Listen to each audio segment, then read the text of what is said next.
My name is Diane Dunlevey. I am the AFSA Vice Chair for the second year running. I was its chair, and prior to being its chair I was a Vice Chair. I'm also the Equality and Diversity Manager for Staffordshire Fire and Rescue Service and have been there for 14 years.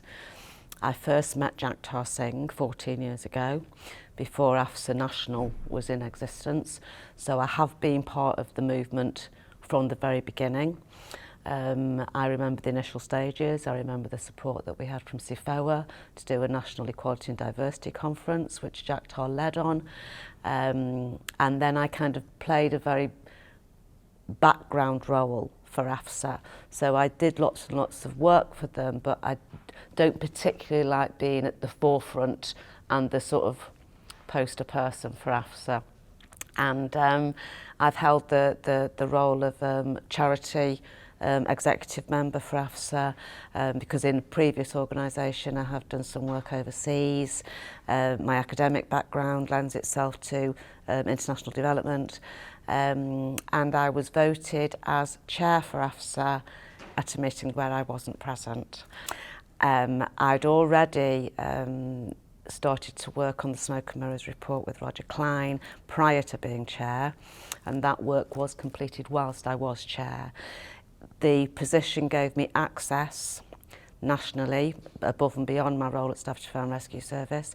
It gave me access to central government, to ministers, to MPs, to have those conversations that indeed can sometimes be a lonely place, because I am not a practitioner anymore. I was, both in Staffordshire and in previous work roles that I've had outside of the Fire and Rescue Service.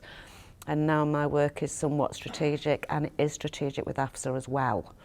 So it's not me in Staffordshire, for instance, that would be necessarily engaging with the workforce about AFSA. There are other members of AFSA executive in Staffordshire that do that. I support AFSA from a strategic point of view. As chair, I completed the Smoke and Mirrors report on AFSA's behalf with Roger Klein.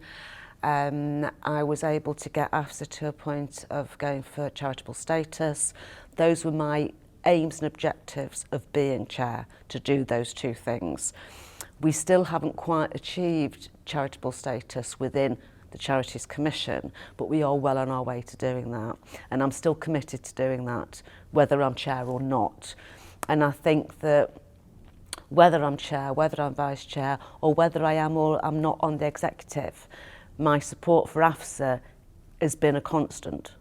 So it's not really, it wasn't about the title. The title gave me an access that would have been more difficult without that title, but my commitment is a constant. Sometimes chairs leave after they've been chair. I've just reverted back to vice chair. If I was asked to be chair again, I would. AFSA, like I've said in previous filmings, is quite unique in the way that we operate. We are corporate, but we're also very human-based. We can be ourselves, and sometimes in the workplace, it's not always that straightforward to be yourself, I don't think.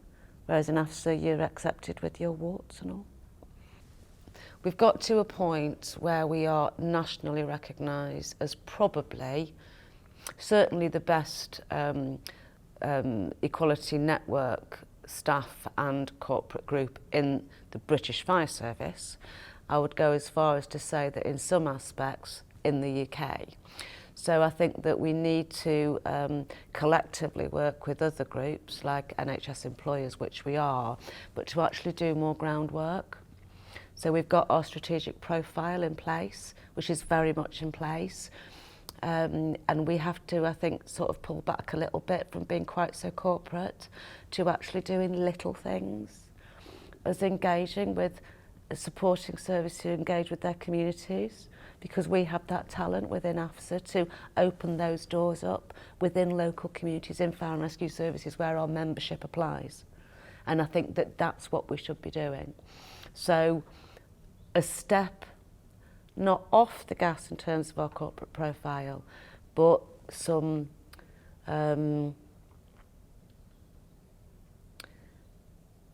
practical help for fire and rescue services with their communities, because it's only when we build those communities that we serve will we get the employment that we're so seeking and need. So that's what I think our objectives should shift a little bit that way.